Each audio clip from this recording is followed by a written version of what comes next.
I am writing this under an appreciable mental strain, since by tonight I shall be no more.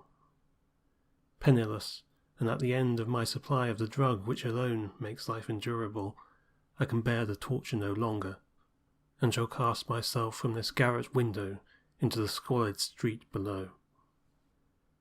Do not think from my slavery to morphine that I am a weakling or a degenerate. When you have read these hastily scrawled pages, you may guess, though never fully realize, why it is that I must have forgetfulness or death. It was in one of the most open and least frequented parts of the broad Pacific that the packet of which I was supercargo fell a victim to the German sea raider. The Great War was then at its very beginning, and the ocean forces of the Hun had not completely sunk to their later degradation, so that our vessel was made a legitimate prize, whilst we of her crew were treated with all the fairness and consideration due us as naval prisoners. So liberal, indeed, was the discipline of our captors, that 5 days after we were taken, I managed to escape alone in a small boat with water and provisions for a good length of time.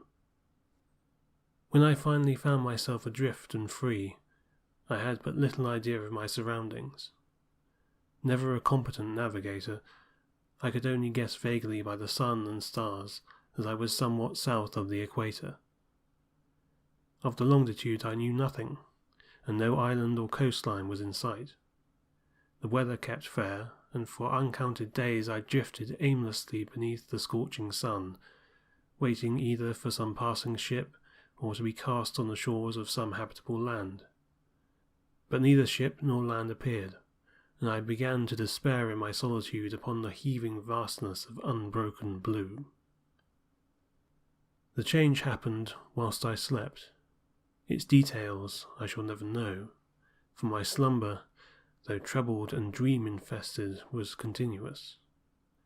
When at last I awaked, it was to discover myself half sucked into a slimy expanse of hellish black mire, which extended about me in monotonous undulations as far as I could see, and in which my boat lay grounded some distance away.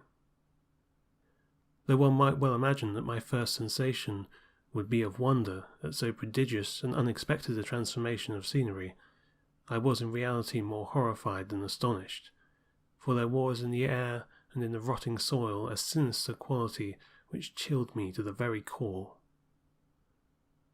The region was putrid with the carcasses of decaying fish, and of other less describable things which I saw protruding from the nasty mud of the unending plain. Perhaps I should not hope to convey in mere words the unutterable hideousness that can dwell in absolute silence and barren immensity. There was nothing within hearing, and nothing in sight save a vast reach of black slime. Yet the very completeness of the stillness and the homogeneity of the landscape oppressed me with a nauseating fear.